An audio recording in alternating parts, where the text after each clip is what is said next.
Hello, beautiful people. Welcome to my channel. It's still your girl, Adamia. Please, if today is your first time of coming across my video, I am a Nigerian YouTuber mother of two living in Nigeria. Thank you for stopping by. Please, don't forget to subscribe to my channel, like my videos, comment on my videos, and please turn on the bell notification so that you can be seeing my videos each time that I upload. In my today's vlog, I want to tell you guys a story. But before I proceed, many people has been asking me in my comments section, Adamnia, where is your husband? Adamnia, where is the father of your children?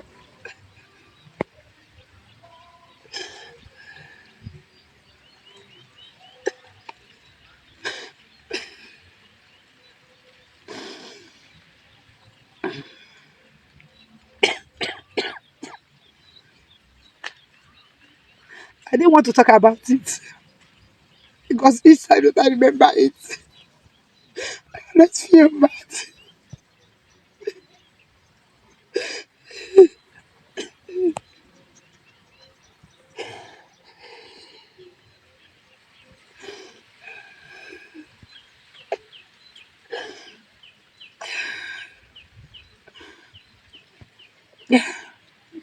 It started when I was a young girl. I started having suitors when I was 15 years.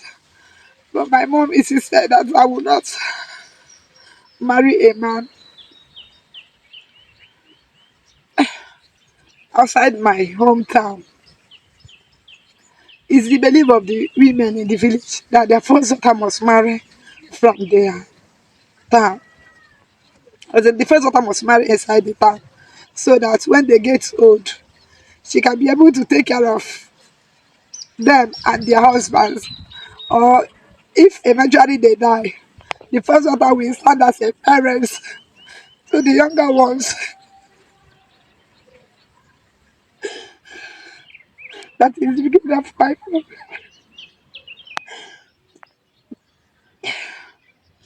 So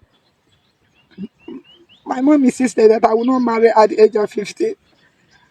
That I must finish my secondary school and get to adult age before I got married.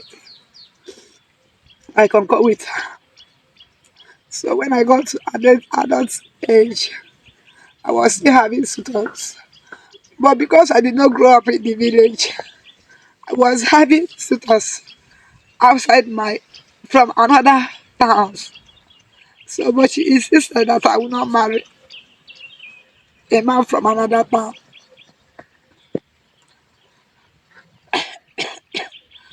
So I rejected like 5 or 6 suitors before the recent one that came.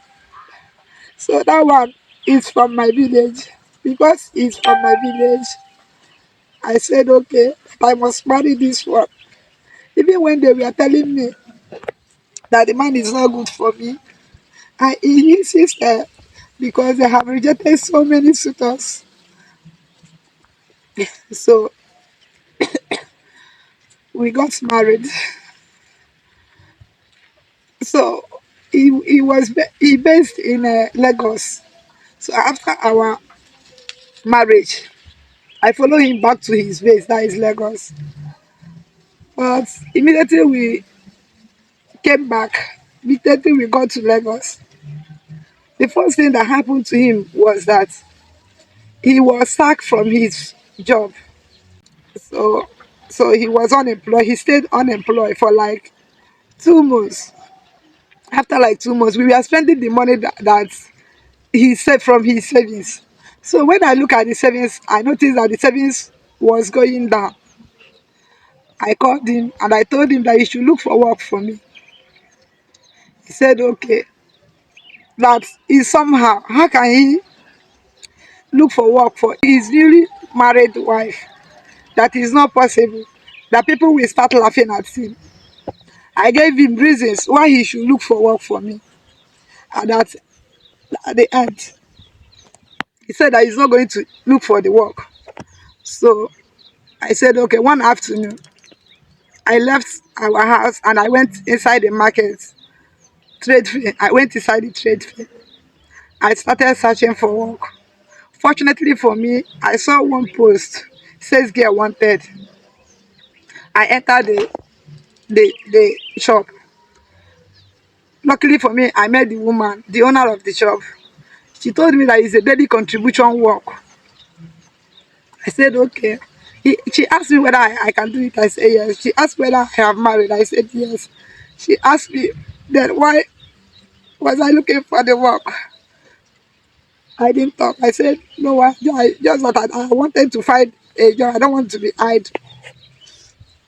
She said, okay.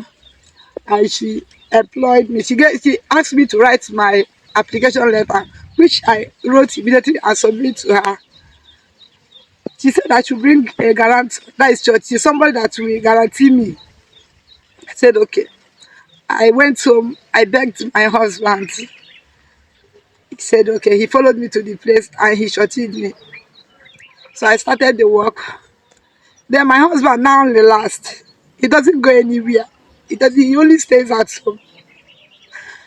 That time the woman was paying me 15,000. So I was managing the 15,000. We were managing, it's not only me, we were managing the 15,000. So after the first month, she paid me 15,000. Next month, she increased my money to 18,000. I said, okay, we are managing it.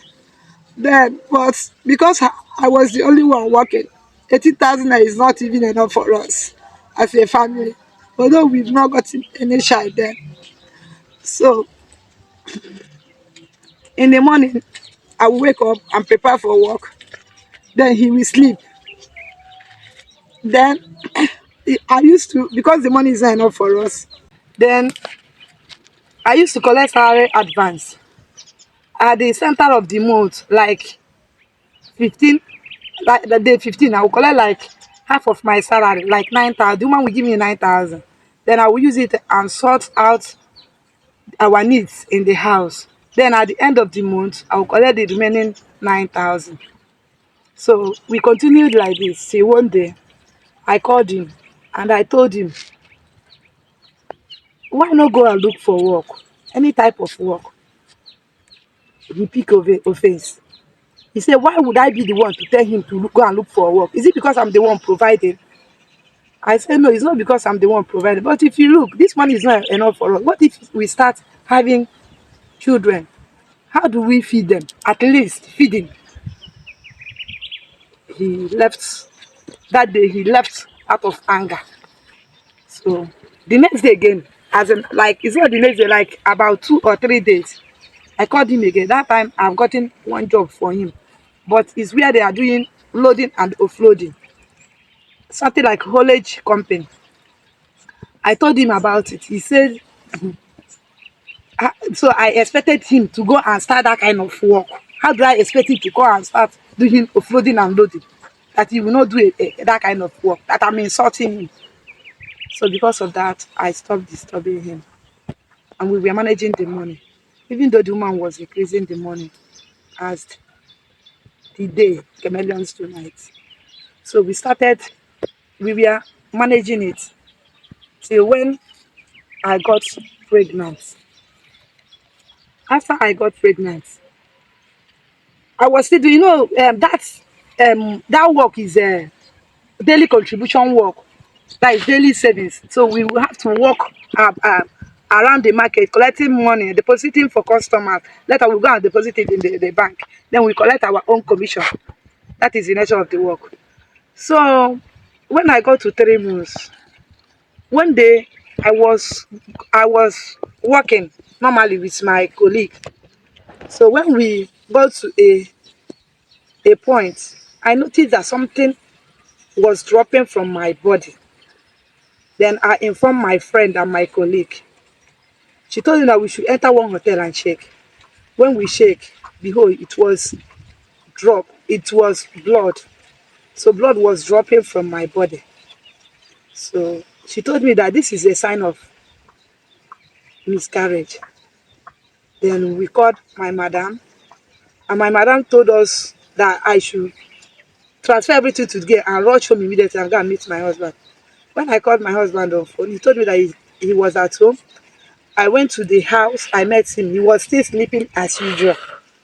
When I entered, he asked me, why am I coming back by this time? I told him, I explained everything to him. He said, okay. He said, okay, that we should visit a doctor. Both of us visited one doctor. So after examination, the doctor told me that it's a sign of miscarriage. He asked me the nature of job that I'm doing, which I told him. He told me that it's the cause of the miscarriage, that I supposed to have bed rest, that I should have bed rest, like 1 week bed rest, so that everything will come together. But before then, he will give me injection, 15,000 naira injection. Where do we see 15,000? You didn't see money. We were just looking at him. My husband told him, okay, no, wahala, let's go home, that we should come back. I followed him. We went back home. He said, okay, since they said that I needed the bed rest, that he will not be there, that he doesn't have strength to be helping me in the house chores, that he has to call my sister, which is Destiny's Reality and Juliet Uju. That time they were at Lagos. So he now called them so that they will be helping me in my house chores. They came that particular night, something terrible happened. That night, we were sleeping, all of us were sleeping. I've not noticed it was disturbing me inside my stomach. The contraction was much. I've not witnessed contraction before. So the thing was disturbing me. I didn't know what was happening to me. And I didn't want to disturb my sisters because they were too young then. So at the time, when the thing started around 9 o'clock, before 1 o'clock, it was unbearable for me. I wake my husband up. When I was waking him, my sister started wake up. And I explained to him. He started praying. After prayers, he said, he called one of his brother, who is a medical, let me say a medical doctor. I don't think he is a qualified medical doctor. I think he's a pharmacist. I mean, he owned a pharmacy. He called him. Then he told him that he explained everything to him. Then the brother told him that he should give me water, cold water to bathe. Then I managed to enter the bedroom. Then when I entered the bedroom, he brought the water inside the bedroom. So I carried the water. Immediately he was drinking in the water. Something dropped out from my body and he saw it. It was the first time he felt bad for me. So, and the contraction was even much at that time. I was shouting because I've not witnessed it before. Even my sisters, they were all crying for me. So I managed to wait till the next morning. He called one nurse and the nurse said that we should go to the hospital and check whether the child is still there. I managed to go to the scan center. When we got to this time, after the examination, he told us that there is no baby there. But we should go for evacuation. So we came back and we went to the same doctor that told us that he will give us a jet of 15,000. When we get to the place, we explained to the doctor. The doctor said that evacuation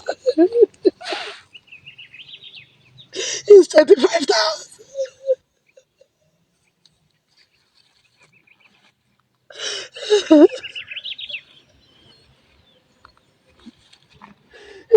Someone that did not afford 15,000 for injection. Where do we get the 25,000 for the evacuation?